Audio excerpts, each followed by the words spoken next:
Ooh, cold.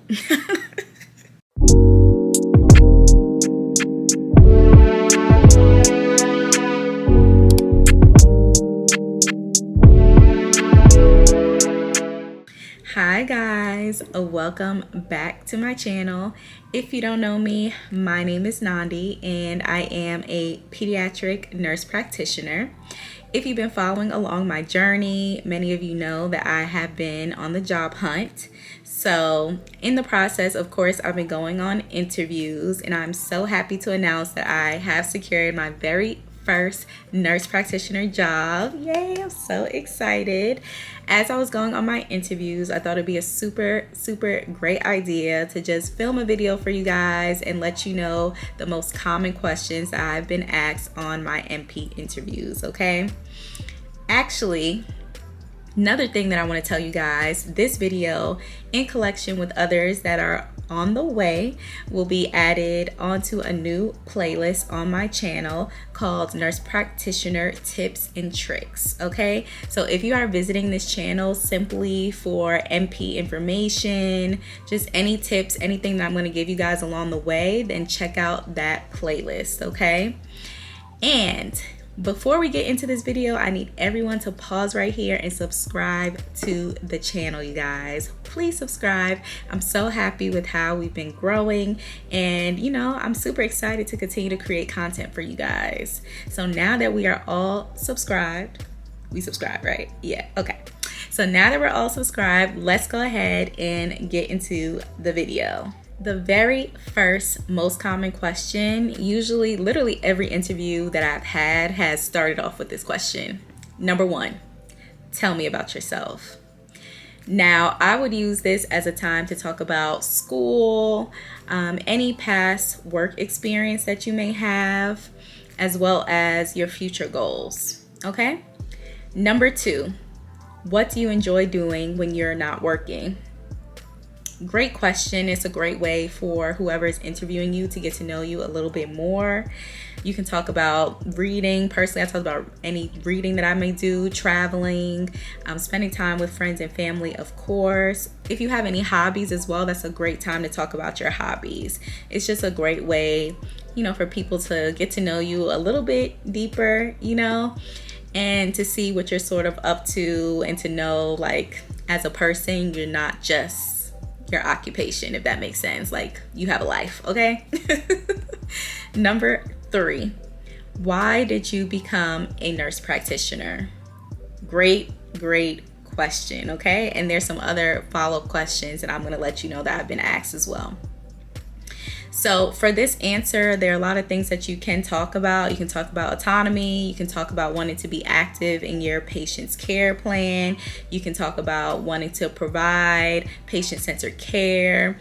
You can talk about the desire to have more responsibility. You can even talk about being able to collaborate with physicians. Those are all great answers. Number four. So I say this is a little spicy question, okay?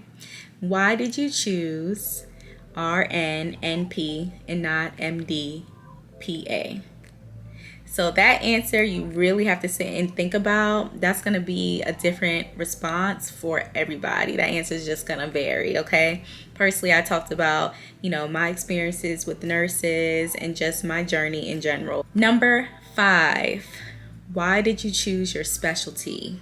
So for me, I was mostly asked, why pediatrics? For me, I always knew I wanted to work with kids, point blank period. Every occupation, you can even ask my mom, every occupation I ever thought I was going to do in life, it involved kids some way, somehow. But that's pretty much the gist of my choosing pediatrics, okay?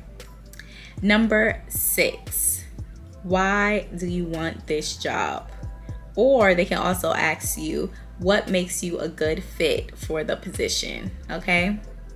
So you can talk about wanting to provide comprehensive medical care for your patients, but I also want to point out and mention that no matter where you go for an interview, please, pro tip here, okay? Please be sure that you are going on their website before your interview, checking out their mission statement, and just getting a better overall feel about, the clinic, the hospital, wherever it is you're trying to work, because this is a great way for you to sort of tie in their mission statement or whatever it is they believe in into your answer. Okay, so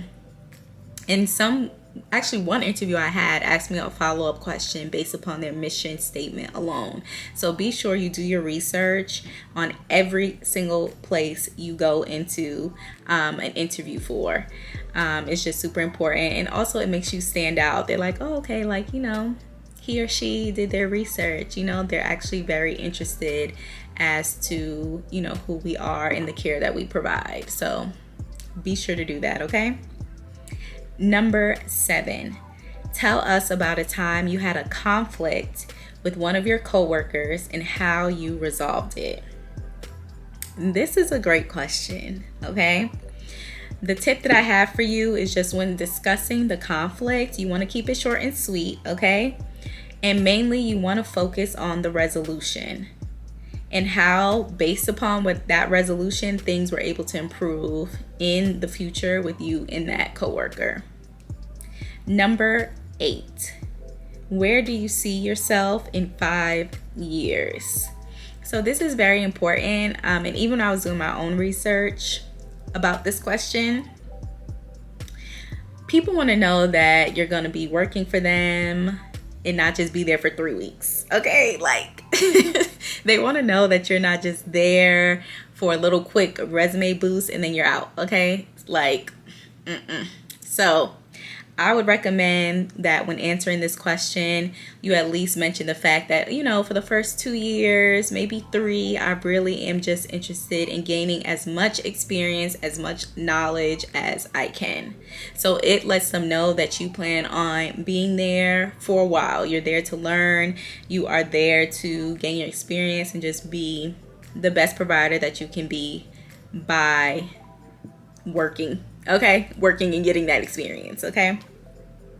Then I usually say, like, years 4 to 5, I can see myself like in a leadership role. You can talk about where you see yourself long term, of course, because that's what the question is asking. But, just letting them know that first things first is that experience, okay? And then after that, later down the line, of course, I would love to, maybe get into research if that's something you're interested in, get into a leadership role if that's something you're interested in, things like that. I always have my notes here. Question number 9, why should we hire you? This is a great time to talk about your accomplishments, to talk about your experience and highlight that work experience again. For somebody like me, I talked about the fact that, I had 600 hours of clinical experience, really over 600 hours at Emory. And the fact that I've been working in an outpatient ambulatory clinic for the past 6 years. It was a great time to mention all of those things during that question. Also, you can talk about the fact that, you're just eager to get out in the field. You're eager to use the skills that you've learned in school and transition into that nurse practitioner role. Number 10, how would you describe yourself? Okay. Key things that you can say: you're energetic, you're highly organized, you're dependable, you're committed, you are a continuous learner, you're dedicated, you're compassionate, you're empathetic. Those are all great adjectives to describe yourself during that answer. Number 11, this was only asked to me once, but I decided to include it in here because I know I have a lot of other students that watch me and either attend Emory or are in some type of program similar. So they asked me, what is a challenge of doing an accelerated dual program? For me, I talked about the fact that it was a challenge just obtaining that degree during COVID time, because as a lot of you know that I did the dual BSN, MSN. So yeah, due to COVID, we were online for both of them. And for me, that was very challenging. If you watch some of my videos in the past, I just talk about, it was a challenge really trying to get to know peers, really try to get to know and build those relationships with professors. So I mainly focus on those things for that answer. Number 12, One thing I was asked, which I thought was a great question, they were reviewing my resume during the interview, like they had a hard copy there, and they were just going through, and they noticed, like, it was really like just one gap in my resume. Like, okay, like what were you doing from this year to this year, since we see a little gap here, okay? But for me, I was just taking prereqs at different schools, and they were not schools I at the time were enrolled in full time as a student. So your girl was still working, needless to say. We was working hard. But I just expressed the fact, I was taking prereqs at this school or this school just so that I could be able to apply to Emory's program and start that. So, just be prepared in case they ask you about any gaps in your resume. Well, guys, that was the very last question that I had for you in this video. I do want to let you know that there will be a part 2 to this video, okay? And part 2 is going to go ahead and let you guys know some questions that you should be asking your interviewer once the interview is over, okay? So if you are looking forward to that content, be sure to look out for the very next video in my NP tips and tricks playlist. I really hope that you found this video helpful. If you did, go ahead and give it a thumbs up. If you have any questions for me, leave a comment down below. I'm very good about answering back to you guys. And yeah, don't forget to subscribe to the channel. I will see you guys in my next video. Bye.